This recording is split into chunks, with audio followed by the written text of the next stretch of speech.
చెంచుల సమస్యల సాధన కోసం వారితో పాటు మేము సైతం అంటూ తోటి కొలాం కొండరెడ్లకు చెందినటువంటి ప్రతినిధులు ఈ రాష్ట్రంలోని భద్రాచలం ఏజెన్సీ నుంచి, ఆదిలాబాద్ ఏజెన్సీ నుంచి, అదేవిధంగా ఈ యొక్క ఉమ్మడి మహబూబ్నగర్ ప్రాంతమైనటువంటి నాగర్ కర్నూలు, మహబూబ్ నగర్, వికారాబాదు, రంగారెడ్డి, నల్గొండ, నిజామాబాద్ నుంచి కూడా వచ్చేసినటువంటి చెంచులు మొత్తం మహిళలకి, ఆడబిడ్డలకి అందరికి కూడా పేరు పేరు నమస్కరిస్తూ, ముఖ్యంగా ఈ యొక్క ధర్నా కార్యక్రమాన్ని నిర్వహించినటువంటి నిమ్మల శ్రీనివాసన్నకి, అదేవిధంగా తోటి తెగలినటువంటి మన ముల్లా రమేష్ రెడ్డి అన్నకి, అదేవిధంగా తిరుపతి అన్నకి, కుడిమె తిరుపతి అన్నకి, అదేవిధంగా కుర్సంగా వేణన్నకి, వీరితో పాటు అందరికీ, అక్కలకి, ఆదమ్మకి, మరియు మొత్తానికి అందరూ నేను వ్యక్తిగత పరిచయం, అందరూ చాలామంది పరిచయం నాకు. అయినప్పటికీ పేర్లు చెప్తే మనకు టైం సరిపోదు. కానీ సమస్యలు ఇప్పుడు చెప్పుకున్న పోతే నిమ్మల్సిన చెప్పిండు, ఇంకా సాయంత్రం దాకా చెప్పొచ్చు. అన్ని సమస్యలు ఉన్నాయి మనకి. పుట్టడి సమస్యలు, కళ్ళ నిండా నీళ్లు ఉబ్బికొస్తుంటాయి, ఏడుస్తే వరదై పొంగుతుంది, కృష్ణానది దాకా పోతుంది మంది. అయినా సరే అవి ఆ యొక్క బాధని దిగమింగుకొని మనం ఎన్నో కష్టాలు, ఎన్నో ఇబ్బందులు, పర్మిషన్ ఇచ్చి టెంట్ వేసుకోమని, మైక్ వేసుకోమని అన్నీ ఇచ్చి ఇవాళ పెద్ద ఎత్తున వస్తుందని చెప్పేసి మళ్ళీ ఎక్కడికక్కడ దిగ్బంధం చేస్తూ మన వాళ్ళని రానియకుండా మన వాళ్ళతోనే ప్రచారం చేసి అక్కడ పోతే అరెస్ట్ అవుతారు. చుంచు రామకృష్ణ గారు వస్తుండే అక్కడి నుంచి, ఆయన్ని మొన్ననే అరెస్ట్ చేసిండ్రు. ఆమరణ నిరాదీక్ష చేస్తే మళ్ళీ వస్తే మళ్ళీ అరెస్ట్ చేస్తారు, కాబట్టి మీరు పోతే మీరు అందరు కేసులు పాలవుతారు, మళ్ళీ ఆయన వెళ్ళిపోతే మిమ్మల్ని ఎవడు కాపాడుతారని చెప్పేసి ఈ యొక్క ప్రచారం కూడా మరి సాగింది, వెనక తెర వెనక సాగింది. దానికి భయపడ్డాడు, దాన్ని నమ్మినోడు రాలేదు, దాన్ని నమ్మనోళ్ళే ఇక్కడికి వచ్చారు. ఈ వచ్చిన 100 మంది చాలు మన జాతిని, మన తెగల్ని, ఈ 4 పీవీటీ తెగలతో పాటు ఈ రాష్ట్రంలో ఉన్నటువంటి 9 తెగలను కాపాడుకోవడానికి ఎక్కడికక్కడ ఉద్యమాలు మొదలైపోయినాయి. ప్రతి సంఘం కూడా ఇవాళ ఏదో ఒక రూపంలో పోరాటం చేస్తుంది. ఈ వాగు, ఆ వాగు, ఏ వాగు పోయినా చివరికి పోయేది కృష్ణానదికే పోతుంది. కృష్ణానది, గోదావరి కలిసిపోయిపోయేది సముద్రంలోకి పోతుంది. సముద్రం అంతా కలిసి సునామీ లేస్తుంది కదా. సునామీ లేస్తే 9 డిసెంబర్ నాటికి మానుకోట గడ్డ మీద మన ఎవడైతే దోసుకుంటున్నో 9 తెగలు దోసుకుంటున్నారో ఆ యొక్క వలస గోరు బంజారాలని తిప్పికొట్టడానికి కార్యాచరణ సిద్ధమైపోయింది.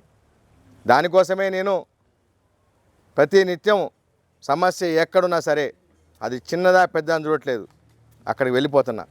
మొన్నటికి మొన్న భద్రాద్రి కొత్తగూడెం జిల్లా గుండాల మండలం ముత్తాపురం ఈఎంఆర్ఎస్ స్కూల్, ఏకలవ్య స్కూల్ పోతే చిన్న సమస్య తీసి పండుగ కోసం పోతే తీగ లాగితే డొంక వెళ్ళినట్టు ఈఎంఆర్ఎస్ స్కూల్లో మొత్తం కూడా ఈ రాష్ట్రంలో 23 స్కూళ్ళు ఇక్కడ మనకు పెట్టాల్సిన మన్ననూరులో పెట్టాల్సిన ఈఎంఆర్ఎస్ స్కూల్స్పై ఆమనగల్లో పెట్టుకొని మొత్తం 100కి 100 అమలు చదువుకుంటున్నారు.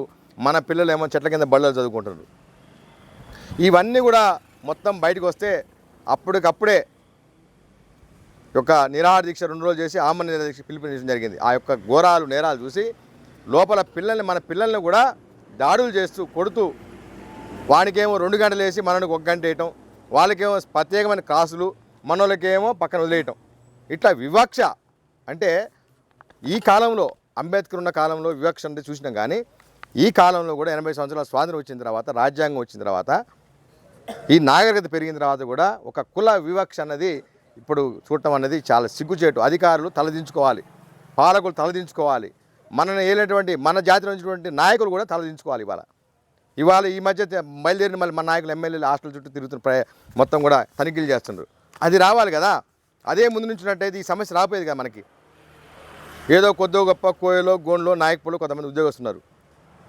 కానీ అనగారినటువంటి ఆదిమ తెగలైనటువంటి పీవీటీలు జరిగినటువంటి చెంచులు కావచ్చు, కొండరెడ్లు కావచ్చు, కొలాం కావచ్చు, తోటి కావచ్చు, నేను రాష్ట్రం మొత్తం తిరిగినప్పుడు చూస్తుంటే చాలా ఎక్కడికి పోయినంటే సమాజంలో అట్టడుగు స్థాయిని ఎవరు ఉన్నారంటే వీళ్ళే ఉన్నారు.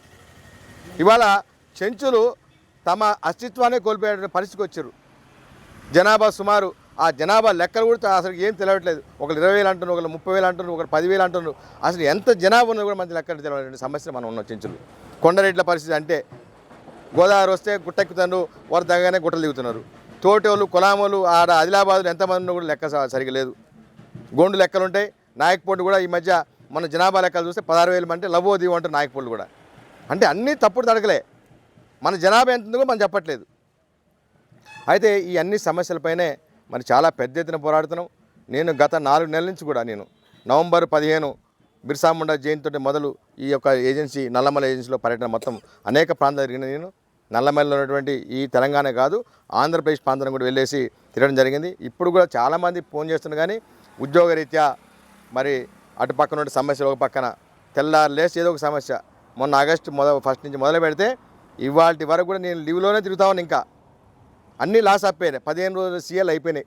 5 రోజుల మన స్పెషల్ లీవ్స్ ఉంటాయి కదా, అవి పండగ సెలవులు, అవి కూడా అయిపోయినాయి. ఇంకా లాస్ట్కి లాస్ అయిపోయి తిరుగుతున్నా. ఇంకా చివరికి ఈ జాతికి మన తెగలకి ముఖ్యంగా చుంచు పేరుతో పుట్టినటువంటి నేను చెంచులు కాపాడాలని మొదటిసారి నేను వచ్చినప్పుడే చెప్పిన. చెంచులను కాపాడే బాధ్యత నేను తీసుకుంటాను చెప్పిన. ఈ 9 తెగలను ఎట్లయితే కాపాడుతానో 9 తెగల్లో ప్రత్యేకించి లాస్ట్ చిన్న తమ్ముడైనటువంటి చెంచులు కాపాడే బాధ్యత చేయమని తీసుకుంటూ చెప్పిన. ఆ మాట కట్టుబడి ఉన్నా. అందుకనే ఈ సందర్భంగా మరి రాష్ట్ర కేంద్ర ప్రభుత్వాలు కూడా ఇక్కడి నుంచి చెప్తున్న వాళ్ళకి నా యొక్క తెగలని నా జాతిని కాపాడుకోవడానికి భారత రాజ్యాంగంలో అంబేద్కర్ గారు కల్పించినటువంటి ఆ యొక్క రాజ్యాంగ కమిటీ ఉన్నటువంటి జైపాల్ సింగ్ ముండా గారు కల్పించినటువంటి ఈ హక్కులు కల్పించడానికి మా యొక్క పోరాట వీరుడు ఈ ప్రాంతంలో ఉన్నటువంటి హనుమంతప్ప కావచ్చు, పెద్దబైలుడు కావచ్చు, మా ప్రాంతంలో కొమరం భీం కావచ్చు, స్వయం గంగులు కావచ్చు, దేశంలో బిర్సా ముండా కావచ్చు, రాణి దుర్గావతి కావచ్చు, రాణి కమలాపతి కావచ్చు, రాణి గ్లైడిని కావచ్చు, అనేక మంది పురాణాల్లో పోతే సమ్మక్క సారలమ్మ కావచ్చు, వీళ్ళందరూ కూడా మా కోసం పోరాడితే మాకు దక్కవలసినటువంటి విద్య, ఉద్యోగాలు, భూములు, సంస్కృతి, అన్ని నిధులు మొత్తం కూడా పూర్తిగా ఒకే ఒక వర్గం 50 సంవత్సరాలకు దోచుకొని మొన్న మేము అభివృద్ధి చెందని చెప్పేసి స్వర్ణోత్సవాలపేట బస్సు యాత్రకు వస్తే మళ్ళీ ఇక్కడ ఉన్నటువంటి 20-30 మంది కలిసి ఆ యొక్క లింగమయ్య సాక్షిగా అక్కడ పూజ చేసి అక్కడ రోడ్డు మీద నల్ల జెండా ఎగరేస్తే 2 రోజులకే బస్సు తిరిగిపోయింది. అట్లనే ఈ ప్రాంతంలో మధ్యమడుగులో ఉన్నటువంటి పబ్బతి అంజన దగ్గర చారిత్రకమైనటువంటి చెంచుల దేవాలయాన్ని కూడా కబ్జా చేసుకొని చైర్మన్ వాళ్ళు ఉండటమే కాకుండా సేవలాల విగ్రహాలు 100 అడుగుల విగ్రహాన్ని పెడతామంటే దానికోసం కూడా అక్కడికి వెళ్ళి ధర్నా చేస్తే ఆ యొక్క సేవలాల విగ్రహం కూడా అట్లా ఆగిపోయింది. ఇప్పటికి అంటే నేను ఒక్కడనే ఈ నిర్ణయం తీసుకొని నేను అడుగు పెడితే 20 మంది 30 మంది నా ఎమ్మటి నిలబడితే ఇవన్నీ ఆగిపోతున్నప్పుడు మరి చెంచుల కోసం అక్కడ శ్రీశైలంలో మన దేవపూజాలం మల్లన్నకి మరి ఇవాళ స్పర్శ దర్శనం, రేపు స్పర్శ దర్శనం 2 గంటల పాటు చెంచులందరికీ స్పర్శ దర్శనం ఉంటుంది అక్కడ ప్రత్యేకంగా. అన్ని దర్శనాలు ఆపేసి మనకి ఉన్నది. అది ఎట్లా సాధించడం? మరి అట్లనే మనం డిమాండ్ చేస్తే ఒక పీఓని ఇచ్చారు. పీఓని అయితే ఒక ఆర్డీఓ ఇచ్చారు. సరే ఆయన రాకపోరు కాబట్టి తీసేసి మాకు ఐఏఎస్ కావాలంటున్నాం. అయితే ఈ ఒక 20-30 మంది సాధించినప్పుడు అందరం కలిస్తే ఖచ్చితంగా సాధించమా? మన ప్రాంతంలో మనం సాధించమా? ఇంకా ఇప్పటికి కూడా నిజాం పరిపాలన సాగుతున్నట్టు ఉంది ఇక్కడ ఐటీడీఏలో. నిజాం పోయిండు, వారసులు పోయిన అందరూ పోయిన, కానీ నిజాంకు సంబంధించినటువంటి జాఫర్ గారు ఇక్కడ ఇంకా పీఓగా ఉండటం అన్నది సిగ్గుచేటు. మన యొక్క నాయకులు ఆలోచించాలి. నిజాం పరిపాలన అంతరించిందా లేకపోతే కొనసాగుతుందా ఈ మననూరులో? ఎంత దారుణం! ఒక పక్కన భద్రాచలం ఏజెన్సీ చూస్తే పీఓ ఉన్నారు, పేరుకే పీఓ, భాష మాట్లాడుతుండు, 4 మాటలు మాట్లాడుతుండు, ఒక పుస్తకం తీసిండు. కానీ నేను ఒకటే క్వశ్చన్ చేసిన పీఓ గారిని కూడా, మీరు చూడాల్సింది మా పిల్లలకి విద్య ఏ రకం అందుతున్నది, నాణ్యమైన విద్య అందుతుందా లేదా, నాణ్యమైన ఆహారం అందుతుందా లేదా, నాణ్యమైన వైద్యం అందుతుందా లేదా, అదేవిధంగా మా భూములు ఏజెన్సీ భూములు 1/70 చట్టం ప్రకారం మా భూములు ఎన్ని నువ్వు క్లియర్ చేసిన ఎల్టీఆర్ కేసులు, ఇవి చేసిన తర్వాత నువ్వు ఒక గొప్ప ఐఏఎస్ అవుతావు, ఒక విద్యాసాగర్ అవుతావు, ఒక బిడి శర్మ అవుతావు, ఒక గిరిధర్ అవుతావు, ఒక ప్రవీణ్ ప్రకాష్ అవుతావు. కానీ ఉట్టిగానే డోర్లు పట్టుకొని సంబరాలు చేస్తే 10 మంది సంబరాలు చేస్తే గొప్ప ఐఏఎస్లు గారని చెప్పేసి వారి గురించి చెప్పినాం. వారిని కూడా వేడుకుంటున్నాం ఐఏఎస్ని అందరినీ కూడా, మీరు మా కోసం మీరు మా ప్రాంతంలో పనిచేసినప్పుడు మా యొక్క అభివృద్ధిని మీరు చూడాలి. మా పిల్లలు, మా అక్క చెప్పింది, అదే మా అక్క చెప్పింది, ఆ పిల్లలు ఇంజనీరింగ్ చేసి ఖాళీగా ఉన్నారు. ఆ ఇంజనీరింగ్ చదివినట్టు అమ్మాయి ఉద్యోగం కల్పిస్తే ఆ అమ్మాయిని చూసి ఇంకో 10 మంది చదువుకుంటారు. కానీ మీరేం చేస్తుండ్రు? మీరు డ్యూటీకే రావట్లేదు. అసలుకి ఒక పీఓ స్థాయి ఉండి నువ్వు డ్యూటీ ఎగ్గొట్టినావు. ఇవాళ ఇంత పెద్ద ధర్నా ఉన్నప్పుడు కనీసం వీళ్ళ విజ్ఞాపనలు ఏంది, ఆడబిడ్డలు వచ్చిండ్రు, వాళ్ళ సమస్యలు ఏంటిది, ఇవన్నీ తెలుసుకోవడం రావాలా లేదా?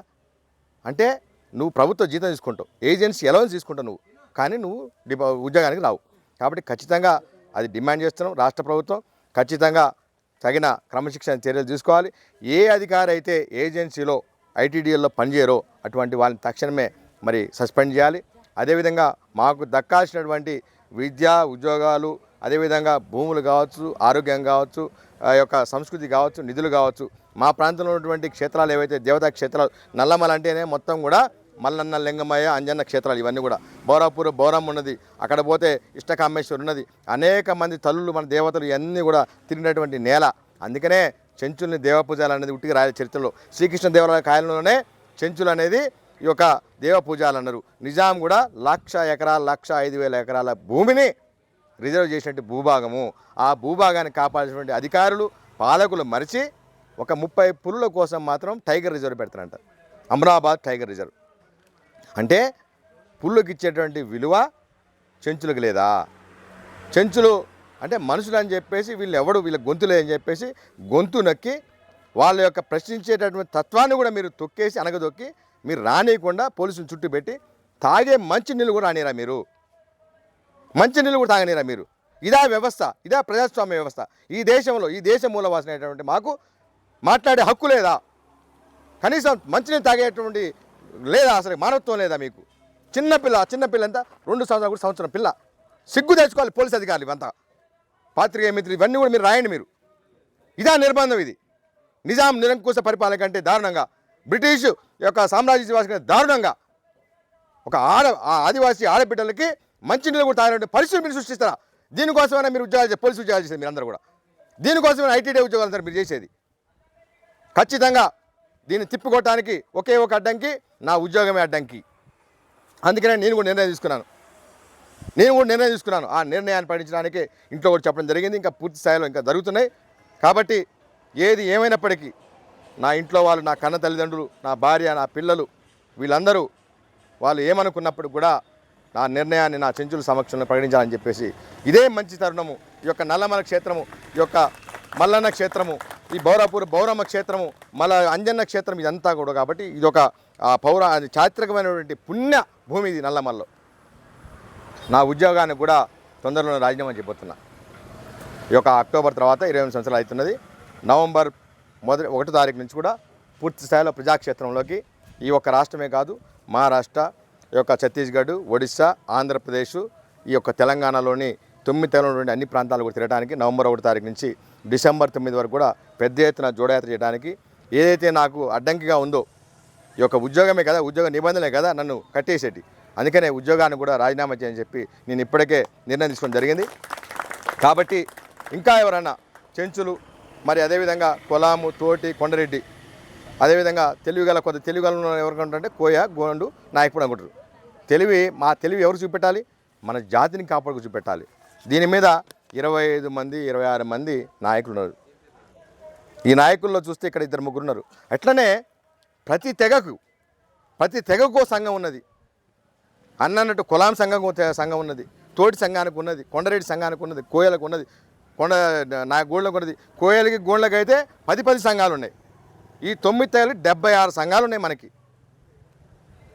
ప్రజలు ఇంత ఇబ్బంది పడుతుంటే సంఘాలు కావాలి, సంఘాల కిరీటాలు కావాలని చెప్పి ఊరేగుతుంటే ఈ జాతి అంతరించిపోయాక, జాతి అస్తిత్వం నాశనం అయిపోయాక, ఆ చిన్నారి పిల్లల భవిష్యత్తు ఆగమైపోయాక మనం బతికినా చచ్చిపోయినట్టే సమానం. కాబట్టి ఈ జాతి కోసం, ఈ యొక్క తెగలు కాపాడటం కోసం 50 సంవత్సరాల వరకు ఇప్పటి వరకు కూడా నేను ఉద్యోగం చేసుకుంటూ పక్కన ఉద్యమాలు చేసుకుంటూ విద్యార్థి చేసుకుంటూ వచ్చినా కానీ ఇక చివరికి మనం బతికేది మా అంటే 10-20 బతం కానీ అంతకంటే ఎక్కువ బతకలేము. కాబట్టి ఈ యొక్క రోజుకి మనోవేదన పెరిగిపోతుంది. నా జాతి ఇట్లా అయిపోతుంది. కనీసం తాగడానికి కూడా మంచి పరిస్థితులే, మాట్లాడే పరిస్థితులు వచ్చినాయి. టెంట్ వేసుకోవడానికి టెంట్ కూడా లేనప్పుడు ఈ జాతి కోసం పోరాలంటే ఖచ్చితంగా నేను ఏదైనా ఒకటి నిర్ణయం తీసుకోవాలని చెప్పేసి మరి రాజీనామాకే నేను మరి మొగ్గు చూపుతున్నా.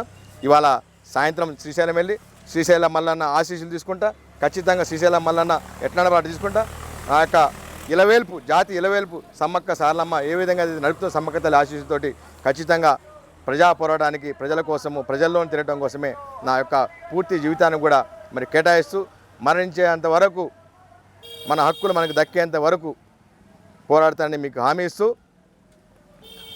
ఈ 9 తెగల హక్కులు దక్కకపోతే తెలంగాణ రాష్ట్రంలో ప్రత్యేక రాష్ట్రం కోసం ఉద్యమానికి కూడా శ్రీకారం చుడతాం. ఎందుకంటే మమ్మల్ని కాపాడలేనప్పుడు మీరు ఎట్లయితే మా నిధులు మా నియామకాలు ఆంధ్రోడు దోసుకుపోతున్నాడని చెప్పేసి మీరు రాష్ట్రం ఏర్పాటు చేసుకున్నారో, మాకు భారత రాజ్యాంగం ఇచ్చినటువంటి మా యొక్క జంగిల్ జమీన్పై హక్కులు మా కొమరం సాధించిండు. అవి రానప్పుడు మా యొక్క పోరాటం ప్రత్యేక రాష్ట్రం వైపే ఉంటుందని తెలియజేసుకుంటూ, ముఖ్యంగా రాష్ట్ర ముఖ్యమంత్రి రేవంత్ రెడ్డి గారు మీకు శిరస్సు వంచి పాదావం చేస్తున్నాం. మీరు ఎన్నో పథకాలు ప్రవేశపెడుతున్నారు. ఈ యొక్క నల్లమల చెంచుల అభివృద్ధి కోసం కోట్ల రూపాయల నిధులు చేస్తున్నారు. కానీ ఇక్కడ ఉన్నటువంటి స్థానిక అధికారులు నిర్లక్ష్య వైఖరి కారణంగా మా యొక్క చెంచు జాతి చాలా మరి అస్తిత్వానికి ఆ యొక్క దూరం అయిపోతున్నారు. వారు పౌష్టికాహారం లేక పిల్ల తల్లి చనిపోతున్నారు. చదువుకున్న వాళ్ళకి ఉద్యోగాలు రావట్లేదు. చదువుకుందామంటేనే ఈఎంఆర్ స్కూల్స్కి ఏమో ఆవనగల్లో పెట్టరు. అది ఏకలవ్య పేరు తీసేసి సేవలాల పేరు పెట్టుకుని 100 మంది కాకపోతే 200 మంది చదివించుకోండి. ఏకలవ్య పేరు పెట్టినప్పుడు మా పిల్లలు చదవాలి, మా చెంచు చదవాలి, మా తోటి చదవాలి, మా కులం చదవాలి, మా కొండరెడ్డి చదవాలి. కానీ పేరేమో ఏకలవ్య స్కూలు, చదివేదేమో మొత్తం లంబాడీలు. కాబట్టి తక్షణమే దీనిపైన ఎంక్వైరీ కమిషన్ వేయాలి. రాష్ట్రంలో 23 ఏకలవ్య స్కూళ్ళ పైన. అదేవిధంగా చెంచుల కోసం ప్రత్యేకమైనటువంటి ఒక 100 పడకల ఆసుపత్రి, సూపర్ స్పెషాలిటీ ఆసుపత్రి మన్నూరులో పెట్టాలని చెప్పినాం. అదేవిధంగా స్కూల్లో కూడా ఇంటర్మీడియట్ వరకు పెట్టిన తర్వాత ఒక సాంకేతిక శిక్షణ ఇచ్చినటువంటి ఐటీఐ కావచ్చు, డిప్లొమా కావచ్చు, అదేవిధంగా అమ్మాయిలకు కావాల్సినటువంటి ఈ యొక్క నర్సింగ్ కోర్స్ ఏవైతే ఉన్నాయో అటువంటి కల్పిస్తే ఉపాధి వస్తుంది మనకి. మనమేం పెద్ద సైంటిస్ట్ కావాలి, లేకపోతే ఐఏఎస్ కావాలి, ఐపీఎస్ కావాలి మనం కోరుకోవట్లే. మన ప్రాంతంలో మనం బతకడానికి ఒక ఉపాధి కావాలి మనకి. అదేవిధంగా మన రైతులు దున్నుకోవడానికి భూమిపై హక్కులు కావాలి మనకి. అదేవిధంగా మన దేవతా క్షేత్రాలు అభివృద్ధి చేసుకుంటే ఆ భక్తులు వచ్చినప్పుడు ఏదో కానుక 10-20 కానుకిస్తే ఆ యొక్క పూజలు బతురు. కాబట్టి వీటిపైన తక్షణమే ముఖ్యమంత్రి గారు చర్య తీసుకోవాలి. అదేవిధంగా కేంద్ర ప్రధానమంత్రి నరేంద్ర మోడీ గారు వారికి కూడా శిరస్సు వంచి పాదావం చేస్తూ మీరు అనేక కార్యక్రమాలు చేపడుతున్నారు. ఈ యొక్క పీవీటీల పైన ప్రత్యేక శ్రద్ధ వహిస్తూ 100 కోట్ల రూపాయలు మీరు నిధులు విడుదల చేస్తున్నారు. కానీ ఇక్కడికి వచ్చేసరికి మన్నూరు ప్రాంతం ఆమనగల్ నుంచి మొదలు పెడితే లాస్ట్కి మధ్యమడికి పోయేసరికి మీరు ఐస్ గడ్డ ఇస్తుంటే అక్కడ పైన పెద్ద గడ్డ ఇస్తుంటే అది ఇక్కడి నుంచి మధ్యమడికి ఆంజనేయ స్వామి పోయేసరికి ఏం ఉండట్లేడ మొత్తం స్వాహ. ఎక్కడ అధికార వ్యవస్థ అక్కడ మొత్తం గుడకాయ స్వాహ చేస్తే అందాల్సినటువంటి చెంచులకు కానీ, తోటికి కానీ, కులం కానీ, కొండరెడ్డి కానీ అందట్లే. కాబట్టి మరి ప్రధానమంత్రి గారు కూడా ప్రత్యేక దృష్టి సారించి ఈ యొక్క దేశ మూలవాసులైనటువంటి ఆదివాసీ తెగలని, అదేవిధంగా ప్రకృతి పూజలైనటువంటి ఆదివాసీ తెగల్ని, ఆ యొక్క ధర్మాన్ని, ప్రకృతి ధర్మాన్ని కాపాడి మమ్మల్ని కాపాడితేనే మీరు ప్రపంచంలో మరి గొప్ప అధినేతగా పేరు తెచ్చుకుంటారు. మమ్మల్ని చంపి పులుల్ని పెంచితే అది మానవత్వం అనిపించుకోదు. కాబట్టి ముఖ్యమంత్రి గారు కావచ్చు, ప్రధానమంత్రి గారు మరొక్కసారి యావత్ ఆదివాసీ సమాజం తరపున శిరస్సు వంచి మీకు పాదాబంధం చేస్తూ మీరు ఖచ్చితంగా ఆ దిశగా నిర్ణయాలు తీసుకుని కోరుకుంటూ, అంతవరకు కూడా మనం కలిసికట్టుగా 9 తెగలం ఐకమత్యంతో మరి కలిసి రావాలి, కలిసి పోరాడదాం. సంఘాలన్నీ కూడా ఒకటే ఎజెండా, మన జాతి అస్తిత్వాన్ని మనమే కాపాడుకోవడానికి మీరు ముందుకు రావాలని చెప్పేసి కోరుకుంటూ, జై ఆదివాసీ, జై ఆదివాసీ, ఆదివాసీ తెగల ఐక్యత, ఆదివాసీ తెగల ఐక్యత, జై ఆదివాసీ.